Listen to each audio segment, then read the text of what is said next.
Welcome to Beyond the Bar, a podcast where justice meets recovery. I'm Devon Anderson, your host. I'm a former recovered prosecutor, defense attorney, judge, and elected district attorney who is also a woman in long recovery. I celebrated 16 years in April. And this podcast is important to me because I am very much, if you've heard any of my episodes, against stigma, the stigma against addiction, the stigma against mental health issues. And I believe they should be treated as medical issues, especially in the criminal justice system, because jailing people does not get anyone sober. Before I talk to my next guest, I have to say something about James. Y'all, these parents corrupting their children at the age of 6 is breaking my heart. I'm having trouble with it. That's the second person I've talked to on just this podcast and heard that age again, 6. You think about what you were doing at 6, you were not drinking a beer. You were not smoking a joint. And it makes me so sad to hear that. It's like, how did they ever have a chance going forward? But they did. They overcame all the odds against them, and they are just the most impressive people to me. That's why I love doing this podcast, because I just I get to see people who are remarkable. And speaking of remarkable, it's a good segue. I have Sally Ring here today, who is someone I've known for a long time because we were at the DA's office together. Correct. And now she's a defense attorney and has been for a while. Yeah, I went out in private practice 2018, full-time private practice, but I had sort of a side hustle starting in 2008. Okay. So, all right. So you are a defense attorney who also bought, well, you get paid for drug court. Yes, right? indeed. Good. I'm glad, because you should not be doing that for free. No. So she's been a defense attorney in drug court for a long time, and I think she offers a really good perspective. Plus, she has some more personal knowledge of substance use disorder in your family, which I'm sorry about. But yes. I appreciate you coming on to talk about that as well. I'd like to talk about drug court first, but sure. I have to say, Miss Sally's from Mississippi. That's right. So my accent's fixing to get a lot worse. A lot better. What are you talking about? I don't know. I get called on it all the time. The older I get, my kids make fun of me. Yeah, I hear you.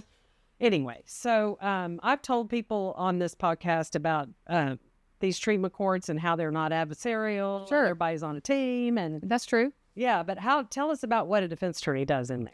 Well, like you said, there is a team, and it's the judge, a prosecutor, defense lawyer, substance abuse counselor, program coordinator, Keith Lyles, got to give him a shout out. Yes, we do. And the probation officer and the recovery coach.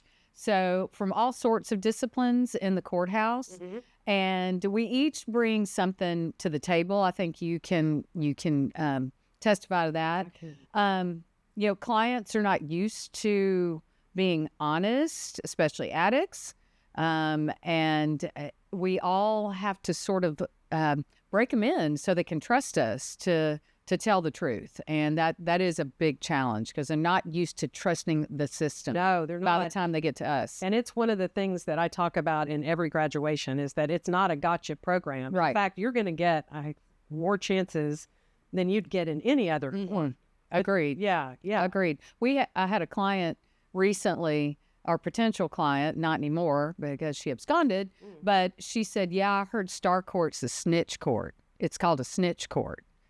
What do you mean? Well, everybody snitches on each other. And I'm like, that's not it. That is not it at all. No. Who would snitch on who anyway? Right. That's ridiculous. Yeah. See, that's why we got to try to get in the jails. We're working on how to get information into the jails. So people aren't scared of the program and that they do get help that they need. So, right. So there's 4 drug courts. Right. And which one are you at? I'm in the Tuesday docket. There's 2 female dockets, 2 male dockets. They have the younger females and the ones that are, I guess you got to be older than like 35 or 40 to be the older females. I take issue with that. Thank you very much. And so I'm on the Tuesday docket, which is the younger female docket. I am. Okay. What are they like? Well, the thing is about treatment courts and about STAR courts is they're they are all addicts, every one of them, but they're criminal addicts, meaning that they're all felons. They are all on felony probation. Right. And the way that the Star Court model is currently set up, every other type of treatment or supervision has not worked for them. So every 2 weeks, we do something called a pre-screen, where those folks who are being considered for Star Court or recommended for Star Court, they come to pre-screen. It's like a big public service announcement. It's like, okay, this is what it looks like. And the lawyers rotate doing a presentation, and I call it the Hail Mary Court. I'm like, this is it. And I tell them flat out, I'm like, either you are going to Star Court, to prison, or the morgue. You pick. Wow. I do. And it's true. It is true. Guy that was here, sitting in that seat. Right. Same thing. He knew Right. he was going to die. Yeah. Or go to prison. It's a court of last resort, which again, I wish that it wasn't. I wish we had interventions earlier. Maybe with some of the work you're doing in the jail, we might be able to get in sooner. Maybe, but I don't know. So what do you notice about the clients who are successful? What makes them stand out? You know, I wish I could pinpoint something that they have or don't have or experience or don't experience that gets them to the finish line. I wish I could narrow it down to that. You know, I often say, look, I'm just a lawyer. I'm not a clinician. I'm not a doctor. I'm not a substance abuse counselor, but I see what I see, and I hear what I hear, and I know what I know. And ultimately, I believe it's those who really have hit rock bottom and are sick and tired of being sick and tired, for lack of a better word. And it amazes me. There are many clients, at least in our docket, who will keep testing positive, pick up new cases, abscond, and we're like, look, this is not working for you. You're not ready. Let's just get a plea bargain and get you on down the road, and we'll see you next time. And they beg to stay in the program. They beg. Wouldn't it be so much easier just to go to prison or go to jail and be done? Because Star Court is no walk in the park. There's a lot of commitments and a lot of accountability, and you get called out on stuff. And many of the clients will just beg to stay in the program. Why do you think that is? I think, number one, they don't have the sense of community out in their community. So when you're talking to the Star Court team, or you're talking to a substance abuse counselor or a probation officer or a recovery coach, it's real easy to say, okay, these are the rules and I can do them. But you step out of the courtroom, and most of the clients do not have family support. In fact, I'd say probably 95% of them do not have family that support them. Maybe more on that later. And the community that they go into is not supportive of their sobriety. And I tell them that. I'm like, you're going to get out of here, and people will say, hey, come to my sister's baby shower, just take a hit. What's the big deal? And they don't support the recovery. And then, of course, the other issue is that a lot of them haven't learned how to cope with life outside of using, and I tell them, I'm like, you're going to get a flat tire. You're going to lose your job. Your man's going to cheat on you. Your kid's going to be bad. Okay. Yes. But you have to learn to make those decisions. Like, okay, I'm going to do something else besides use. Because one client went so far as to say, and I want to make sure I say it right, a bad day sober is better than a good day high. So we got to remind them of that. Right. And community is so important. Right. And that's why I realized when I quit drinking with Mike, we quit going to parties. Right. We just isolated for like 6 months. Right. We weren't doing AA or anything like that. Yeah.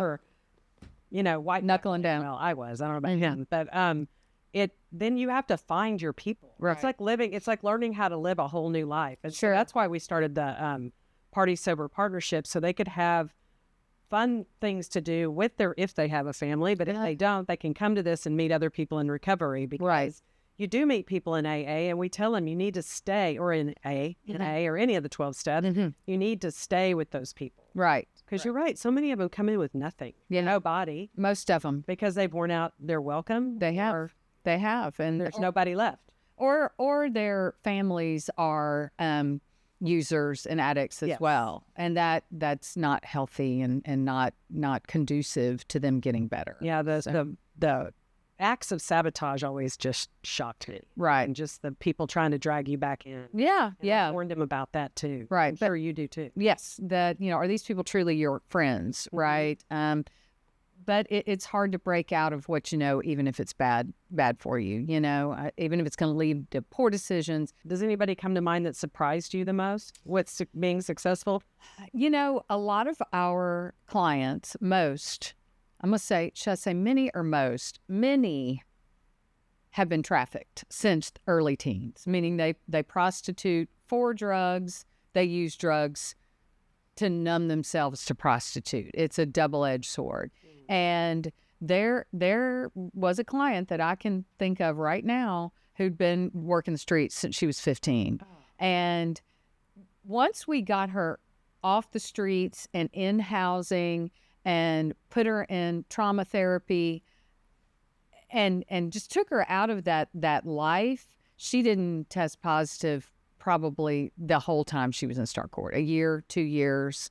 There were some missteps. I'm not saying that, it was all a leaping unicorn and sparkles and all of that. There were some missteps, but she didn't use. You know what I mean? So that blew my mind. I'm so proud of her. Yeah, really. And I think the counseling piece cannot be cannot be stated enough. Yeah. If they don't deal with the trauma, they're gonna have a Most of the clients have a dual diagnosis, meaning a mental health diagnosis that coexists with the substance abuse. Which one came first? Hard to tell. Or have suffered some sort of PTSD, whether it's their mother committing suicide in front of them, or getting beaten head to toe by their pimp, or we've had several clients who have had babies that have died from overdoses, that were inflicted because of the mother's use. So lots of trauma, lots of grief, lots of mental illness. And, thank goodness we have some resources, but, Justice Forward is a big help with that. And we just always wish we had more. Right. We do. There's never enough. Right. Especially housing. Yeah. There's never enough. Right. So how did you come to how'd you decide to do this? So when I went out into private practice, meaning all I did was defense work, it was in 2018. And I think I had heard about Star Court. To be honest, I can't remember who mentioned it, but I remember distinctly standing in the elevator lobby at the Criminal Justice Center in end of 2018, and there was a flyer that says applications for defense lawyers in Star Court. I knew I'd heard it. I think it said, please reach out to Mary Covington. Oh, Mary Somebody Covington. we know. My name has come up many times. Yes, I've known Mary for decades. And it's always in a good light. Of course. Yes. And so I reached out to her. I have a sister who, I'm the oldest of 4 girls. She's 16 months younger than me, and she was an addict for probably 20 years, and she died due to her addiction.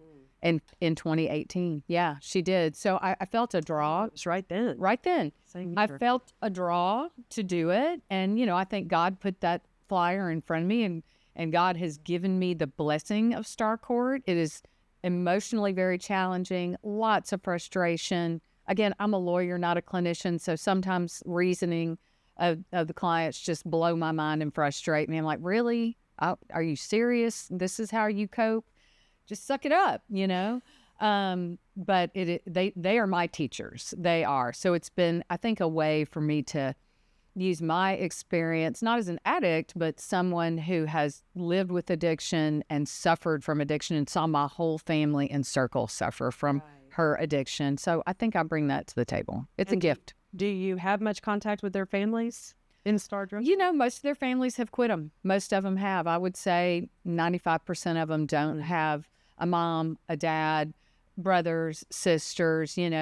If they do have family, number one, they're addicts too, so not a healthy and conducive to recovery. Right. And then, or number two, they've just dropped them. And I saw that dynamic in my family, whereby the addiction had so much spillover and collateral damage based on the lies, the manipulation, the stealing, the mood swings, the alienation, the triangulation, pitting family members against each other. And that happened in my family. And a lot of us, most of us just threw our hands up and said, we just can't. Sorry. Yeah. Yeah. I see that with them a lot. So I don't get a lot of family members. I don't. From them, from my clients. So I can imagine it would be just a disrupting force. That's a good way to put it. To have a sibling like that. Yeah, that's a good way to put it. I mean, it is, you hear the cliche, it's a family disease. Mm-hmm. It is. It's a family disease because addicts will do everything they can to get drugs, whether that is pitting family members against each other, begging for money, stealing, selling stuff, lying, manipulating. It's starting fights. It's very disruptive. Yeah, it is. So if you don't mind talking about it a little bit, how old were you when she started? Well, I actually, had to consult my other sisters. Like I said, I'm the oldest of 4 girls. And so I had to consult my youngest sister. I'm like, when did our sister that died start using? Come to find out, it was, she gave birth to my nephew when she was maybe 23 or 24-ish, and had a cesarean, big baby, and they gave her Percocet in the hospital, and she was off to the races. She liked it too much, and from there on became addicted. To pills? To pills, yeah, opioids, yep. Do you have any addiction in your family? Not that I'm aware of as far as anything other than alcohol. Where I grew up in Mississippi, very social, really social, lots of parties and celebrations. The drinking age was 18. I lived right on the Mississippi River where you could get beer and hard liquor just across the river. My family over there owned a daiquiri shack where you could drive through and get like a worst idea. It was the best idea at the time. How are they legal? I know, you can get you a Krog Gator or a swamp water and a bag of chips, put it on the tab, the family tab. So growing up, like, alcohol was a big deal. It was big time. I started drinking in high school when I was 14. My first beer was at my parents' house. They're like, well, it's better you're here than out running the streets. But as far as any other drugs, I'm not aware of it running in my family. Yeah. Maybe. But, alcohol is a drug. So, it could be just lack of availability for other stuff, Right. I've just heard addiction as like there's a switch that clicks on. Genetically, basically, biologically, fundamentally. I believe it. My grandmother, as I understood, was an alcoholic. I just knew her as my sweet granny, so I didn't know. My grandfather on the other side was an alcoholic. I never knew him. He died before I was born. So we've got it in the family. Right. We do. Mm-hmm. So she was already out of college when she was in college because she had a child, and then it took her a while to graduate, but she did graduate from college. Okay. So she did. But like from her early 20s till she died at 49. So that's a long time. And essentially it was the toll that all the drugs took on her body. She didn't necessarily overdose, but decades of abuse, you can't do it anymore. Yeah, the health problems that the folks face in drug court are just right. Unbelievable. Yeah. So it was years and years, and then finally she died. I hate to say this, but I think deep down, me and my sisters and probably my parents knew that day was going to come because we could not stop the freight train. We tried. She probably went to 5 rehabs, left them all. What do you think her longest period of sobriety was? I don't know that answer. I wish I could ask her. Gosh, there's so many times I wish I could just call her and ask her, especially now doing Star Court, right? And just get some guidance, but can't do it. So I don't know that. And I've always heard, and I heard this when I was a drug court judge, that the pills are the hardest. That's the hardest. Well, they're the easiest to get for starters, sure. Right? Yeah. All you got to do is go to a cocktail party and go to the bathroom and look in the medicine cabinet this is an awful story, but just how easy it is to get, like in clinics. She had a son, my nephew, and you know, she and the baby's father were together for a while, and then they split up. So the family sort of raised him, me, my mom, my sisters.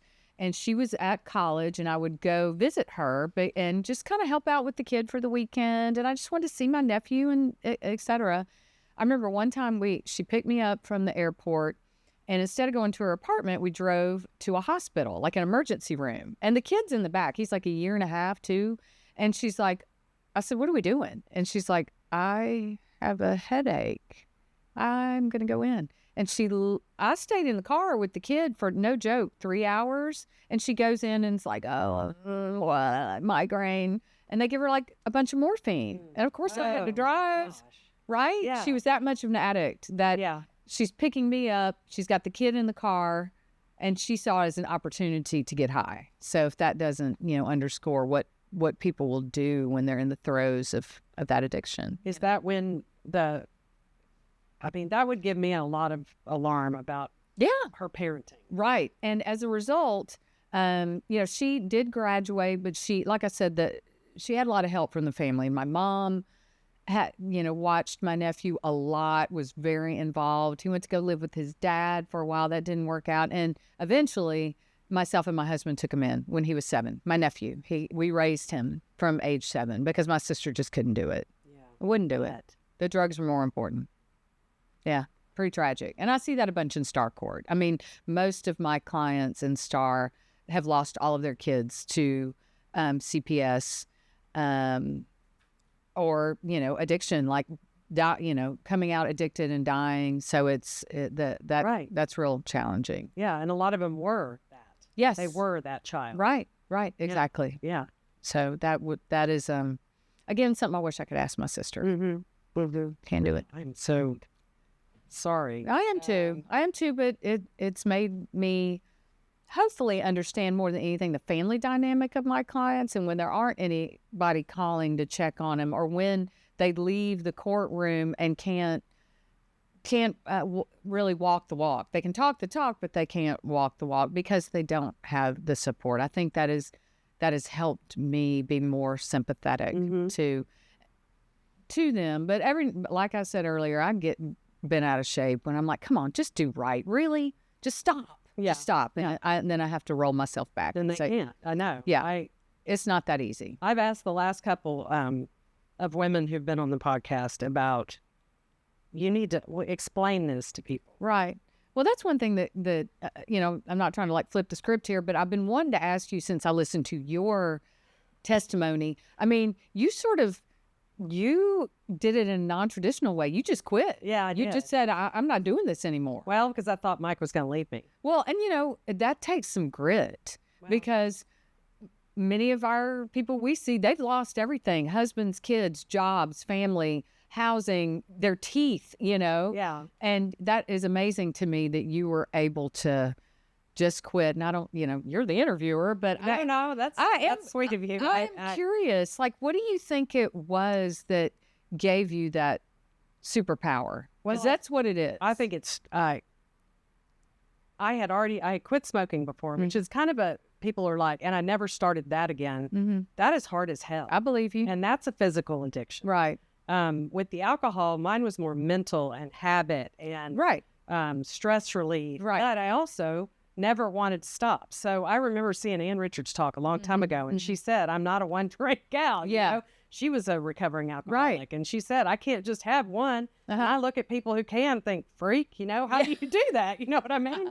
So that's how I was. But I think it was, I'm a very logical person. Sure. And I'm a determined person. You are. And so I was not going to lose Mike. I was not going to lose my kids. Sure. And I knew him well enough to know he meant if he made up his mind, he was done. Yeah. I had seen him do it with other people. Right. In his life.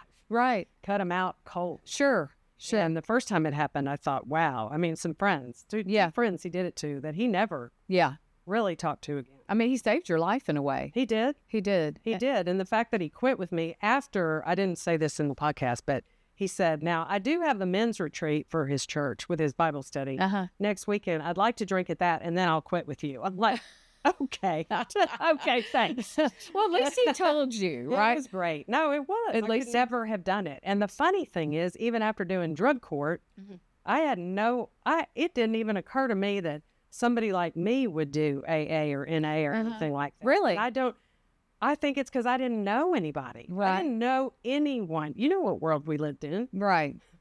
in that courthouse, in Sure. the DA's office, etc. Right. I was not around sober people. Right. And so I did not know that was even, I just thought that was for, I guess, people who were charged felonies. Right. I Right. don't know. Right. I have thought a lot about your first podcast as far as like, what I know about you and how it is that you were able, like you say, just to white knuckle it without traditional treatment. And I thought, well, okay, I know Devon had her mom who she was very close to, but what was it about other than, I know you're a very determined person and I know that. And if you decide you're going to do it, you're going to do it. I know that about you, but there's so many other components to addiction that even the most determined person, it has struggles. I just kind of wondered, is there something about your background or like you said, going outside your space, your safe space? You just didn't do it for 6 months, you said. And you had Mike, you had a partner. I had Mike. That was the biggest thing. But,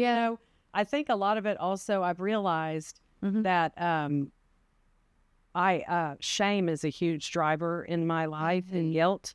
I don't know why. I mean, we're not Catholic. Haha, sorry, shouldn't have said that. Well, that's okay. I'll do it for you. I'm the Catholic for you. Now my partner is a Catholic, so I can actually say that. Yeah. But, so I had done things as a drunk person that I was deeply ashamed of. And I think that also, I knew what I was doing was wrong. And I knew it was shutting me off emotionally from my kids. And I knew I was not in the same place with Mike as I was. And I think I felt a lot of shame. And honestly, that shame, I think, kept me sober until I got into AA last October. Is that right? I All really those do. years. Shame. Wow. And fear of starting up again, because I had quit during my pregnancies. We talked about that. But when I started up again, it was so much worse. And I knew that the next time, that's typical. When you start up again, it's 100 times worse. Is that right? You dive right back in and then some. I knew Mike wouldn't tolerate it. See, I knew him too. Yeah. And that was the last person in the world I'd want to lose. Yeah.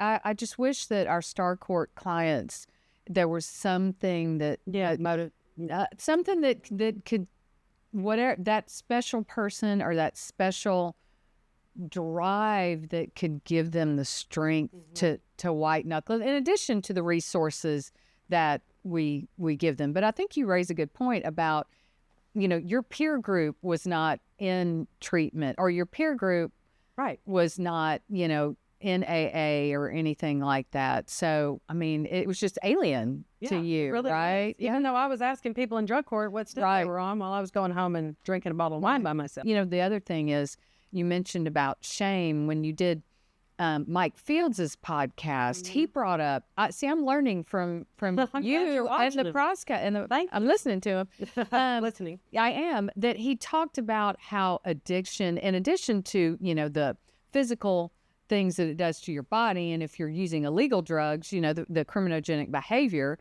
but that it always leads to something that lacks integrity. If you're out, you use and you get all high and you're acting like a jerk and you're being rude to people, or you're putting people's lives at risk.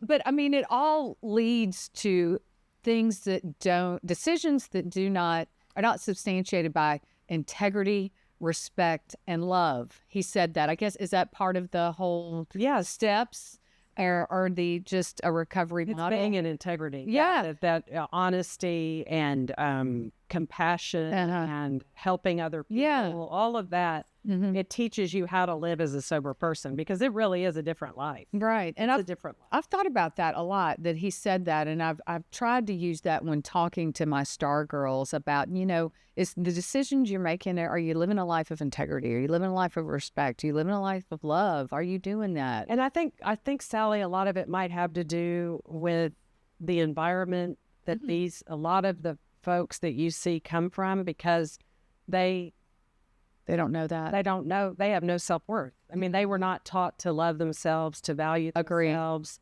They got derailed somehow. They got cheated. I mean, they got cheated or corrupted by their parents, or lack of care, or either active or negligent. Or I think that has to do, because my mother, I don't care what I did, she was 100% right. I know y'all were close, and she made me always. She imbued me with confidence. I mean, I never was I didn't drink to fit in. I drank because I liked it. Right. You know? Right. I liked the way it made me feel. It made me happy. I wasn't one of the people who drinks to fit in. So I think that I think you cannot discount the socioeconomic differences between me and I've thought about that too. And to your earlier point about the folks that succeed in the program, and what I was saying, that they mess up, but don't want to leave, because we are the only community they have that they can trust, right? And there's even some speculation that as they're about to graduate the program, some of the clients will self-sabotage. They will use, so they stay in the intensive model and don't go to the alumni model, which is a little less intensive. I think I told you this story this morning. It really hit home with me when one Valentine's Day, I brought the girls like these little gift bags. I go to Target and get a face mask and a foot scrub and some candy. I mean, in these little bags, and I was passing them out because they're my girls and I love them. And I handed one to this girl who's super tough, and she's been through it big time, and she's kind of always a troublemaker, but she refuses to get kicked out of the program. She's like, yeah, kick me out. I'm not leaving. Thank you. And I handed it to her, and she burst into tears. She's like, damn, bro. And she starts crying. I'm like, man, this is probably the first Valentine's gift she's ever gotten, that she didn't get a punch in the mouth along with it. Right. So that really, that's it. It's poverty. It's lack of education. It's the lack of parental love. I mean, I swear there's a theme running through these podcasts about the importance of parenting. Well, and that's a little bit of a thing that is confounding about our situation at my house, because we had a good upbringing. Our parents were very present. I mean, you can always look back and say they weren't perfect or whatever, but who is? Parenting's so hard. It is. But they were present. My mom stayed home. We lived in a small town. They came to every softball game, cheerleading. We went to a small Catholic school. That they were at every event, awards ceremony. We went to church on the weekend. I mean, vacation. They were very present. They really were. And they loved us. They did. And unfortunately, it wasn't enough to sustain my sister's greater draw and need for opiates, Well, like you, I am not a clinician either. So and I'm like the least introspective person I know. So when I get asked questions like you asked me, I'm like, No, but you said it's starting. Well, it's starting to, the AA is making me start to look inward and look at my past, figure all that out. But I know one thing. It's hard to be a second child. Yeah. I'm an only child. You I think? know that from observation. Yeah, probably. I mean, there's 4 of us, and you're high functioning first child. Yeah, big time. Maybe so. And and back in the 70s when we were growing up, I mean, there wasn't so much focus on mental health. No. And probably my sister did have some sort of mental health issue, but I mean, it was called bad back then. Yeah, bad. They just bad. And like you said, suck it up. You're Gen X. I thought you were a little younger than Gen X, but you're right there. I'm close to your age. Yeah. Okay. Okay. What gen are we? We're Gen X. Are we? Okay. Which is the suck it up, get over it, because that's kind of how we were. Yeah.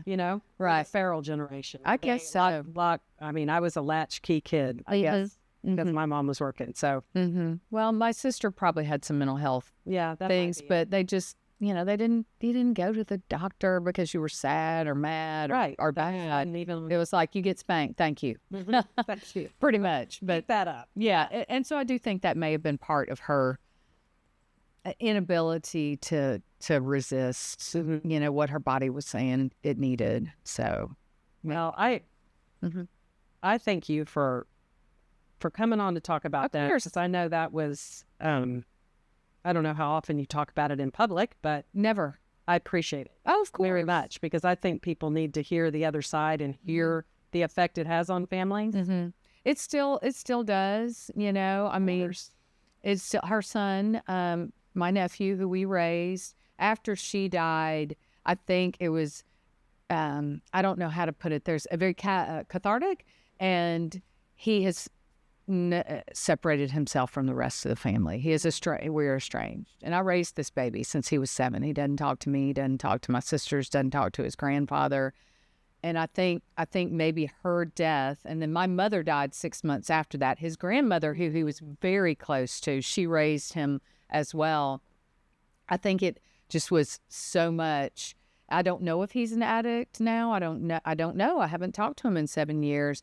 But I think that just is another example of how addiction is a family disease and has so many collateral effects on people. Right. And generational. Generational. Well, and I hope he gets the help he needs, if he needs it, or he gets therapy and he comes back to the family. I hope so too. I'm here. I'm here when he's ready. I'm not going anywhere. So, well, thanks for what you do, and thanks for working in drug court. You're welcome. We're really lucky to have you. Well, I'm lucky to have them. They are my teachers. They are. I have lots that I've learned and lots that I'm going to learn.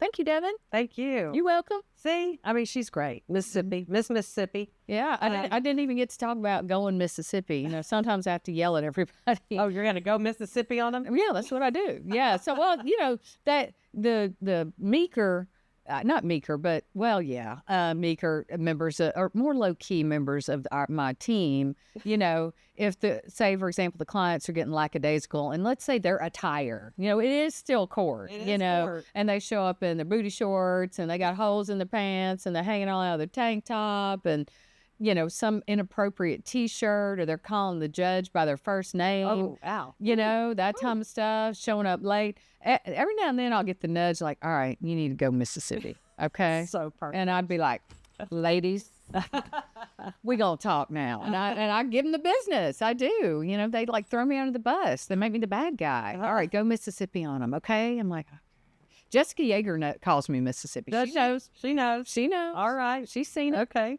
All right, Mississippi. All right. Love it. You have a new nickname with me. I love it. That's fine. I'll take it. So I know you got something out of that one. I don't even have to worry about it. If you liked what you saw or you have any comments, please comment on any of Spotify, YouTube, Apple Podcast. Also, I have an email, beyondthebartx@gmail, if you want to email me something longer. If you want to know more about treatment courts, go to justiceforwardtx.org. And remember, if you need to get sober, you know you do, then you know there's help out there. There's a lot of people waiting to help you, so don't do it alone. Thank you so much.